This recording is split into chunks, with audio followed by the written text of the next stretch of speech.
Hello everyone, this is a special review video request on compromises in the United States from the Constitutional Convention all the way through the Civil War. So I'm just going to go through each of these slides for you, and as always, if you have any questions, of course you can't ask them to me now, but please feel free to send me an email or wait until we get into class. So at the Constitutional Convention, there was a big debate over how slaves should be counted in the population. And obviously the southern states wanted the slaves to count, whereas the northern states did not think it would be right. So James Wilson and Roger Sherman, two of the delegates in Philadelphia, came up with a 3/5 compromise, and 3 out of every 5 slaves would count in the population. Now, what did this do? Well, it provided the southern states with more representatives in the House, since the House was based on population. And it also provides them with more electoral college votes. So there are some historians that argue that many of our early presidents during the antebellum period won the presidency as a result of the extra electoral college votes afforded to them due to the 3/5 compromise. In addition, the slave trade was also banned 20 years after the ratification of the Constitution. So that would end in 1807. Now, I probably should have done the Great Compromise before that.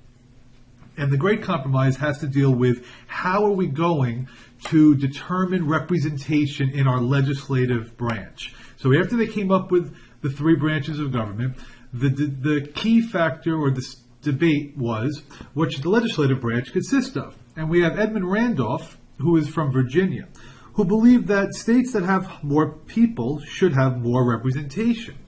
However, he was countered by William Patterson. William Patterson from New Jersey believed each state should have an equal number of representatives. So, behind the work again of Roger Sherman, they combined both of these plans into what is known as the Great Compromise. And we have a 2-house legislative body today, which we use the word bicameral to describe that. The Congress is made up of a House and the Senate. The House representatives, each state's representatives is based on how many people are in the state. Whereas in the Senate, each state is awarded 2 senators. So this Great Compromise resolved this problem, although there are people today who feel as if the Senate has too much power. Why should California, with the largest population in the country, have the same number of senators as Wyoming with the smallest population? Okay, now we go to the Missouri Compromise. So in 1819, the nation had 11 free states and 11 slave states, and Missouri wanted to apply to become the 23rd state in the United States. Obviously, this would offset that balance. So there was a representative from New York, his name was James Talmadge, and his recommendation, brought before Congress, was that Missouri should enter as a slave state, but on the condition that no more slaves were allowed to move in or be brought in to the state, and each slave who was living there would be freed at the age of 25. Well, his amendment was rejected, and now we have the Speaker of the House, Henry Clay, coming off of his victory or draw in the War of 1812 as a war hawk, and also coming off of his American system plan that he devised for the nation. He came up with the Missouri Compromise, and the Missouri Compromise stated that Missouri would enter as a slave state. However, to keep the balance, Maine would enter as a free state. Maine at the time was a territory that was part of the state of Massachusetts. And for the remainder of the Louisiana Territory, a line would be drawn. Latitude line 36 degrees, 30 minutes. And above that line would be free territory, but below that line would be slave territory. So the Missouri Compromise, for at least 30 years, resolves this issue of slavery as new territories come in. But please keep in mind that when Texas is annexed in 1830, when Texas receives independence in 1836, it would be a slave territory. but Congress had issued the gag rule, which prohibited the discussion on anything regarding slavery. So from 1836 until 1845, Texas was the Lone Star Republic and a separate country on the continent. All right, now before we get to the Mexican-American War, there is a tariff controversy that erupts when Andrew Jackson was president. In 1828, the protective tariff that was passed and was designed to protect northern industry against foreign competition drew the ire of southern states. Most notably, Senator John C. Calhoun from South Carolina. Now, you might recall that John C. Calhoun was Andrew Jackson's vice president in 1828. You also might recall that there was a major conflict over the relationship between Peggy Eaton and the other members of the cabinet, other wives of the cabinet members. So there was a lot of tension between Jackson and Calhoun to begin with. They also went to a dinner celebrating Jefferson Day and gave rival toasts. Jackson's toast focused on the strength of the federal union, whereas Calhoun's toast was more about states' rights. So in 1832, I believe, Calhoun presented his nullification bill, and Calhoun believed that states should have the right to nullify a federal law. Well, Jackson completely disagreed with him and convinced Congress to pass the Force Bill. And this would authorize the president to call in the military, if need be, to enforce laws.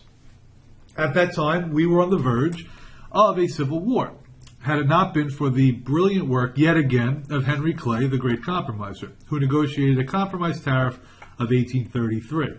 And what this did is it gradually reduced the tariff rates year after year, and at least for a few decades prevented the Civil War. Next, we go to the Mexican-American War. And this war between 1846 and 1848 led to a victory for the United States and the acquisition of a very large area of land called the Mexican Cession. The Mexican Cession today would consist of the states of California, New Mexico, Arizona, Nevada, Utah, as well as part of Colorado. So with all this new territory, increased sectional tensions between the North and the South ensued. What do we do with this new territory? Should this new territory be free? Should it be slave? Should it be part free, part slave? And there's a congressman from Pennsylvania, David Wilmot, who subscribed to the Free Soil Platform at the time. Now, the Free Soil Platform was to allow slavery to stay where it existed, but just don't allow slavery to expand into newly acquired territories. The Free Soil Platform was also the platform of Abraham Lincoln, as well as this new Republican Party. His Wilmot proviso, however, was rejected. So we need the work of another brilliant man, and Henry Clay, fortunately, is still with us. He's going to work alongside Illinois Senator Stephen Douglas to come up with the Compromise of 1850. And this compromise had 5 parts to it. First, California would enter as a free state. Remember, 1 year earlier was the California Gold Rush. So with many Northerners there, that seemed to be the right decision. Next, the rest of the Mexican Cession would use popular sovereignty to decide the status of slavery. This was an idea brought forth by a Michigan congressman, Lewis Cass. Let the people in the state or the territory vote on the status of slavery. Now, a third part would be a stricter fugitive slave law to appease the South. Fourth, they banned the slave trade in Washington, D.C. Remember, the importation of slaves had already been banned. This is referring to the sale of slaves. And lastly, Texas received $10 million in exchange for a strip of land given to New Mexico. These 5 components of the Compromise of 1850 were passed one at a time, and some historians question whether or not this compromise would have been successful had it not been for the unfortunate and tragic death of the president. Zachary Taylor, who was a war hero during the Mexican-American War and now later president, died from eating bad cherries and sour milk in a hot summer day, and he was replaced by his vice president, Millard Fillmore, who did approve of these measures. Next, we go 4 years later, and this is where some of you do get confused. We have the Kansas-Nebraska Act. This is not territory involved in the Mexican cession. This is a separate area. And as more settlement of this area took place, the debate over whether or not the territory should be free or slave erupted again. Now, you might recall that in the Missouri Compromise, we already determined that above 3630 would be free territory. However, this act, the work of Senator Stephen Douglas, and I have to sadly inform you that Henry Clay has passed away, Stephen Douglas did a little bit of backroom dealing. He wanted there to be a hub for the newly planned Transcontinental Railroad to go through Chicago, his home state of Illinois. And in order to get support from the Southerners for that plan, he agreed to use popular sovereignty to determine the status of slavery in Kansas, Nebraska, two areas that were both above the 3630 line. So what he's basically done is negated the Missouri Compromise. And you might recall that in Kansas, terrible tensions erupted as northern abolitionists, led by John Brown, flock into the area, and Missouri pro-slavery border ruffians cross in as well, and that is why it is referred to as Bleeding Kansas. And now our final compromise.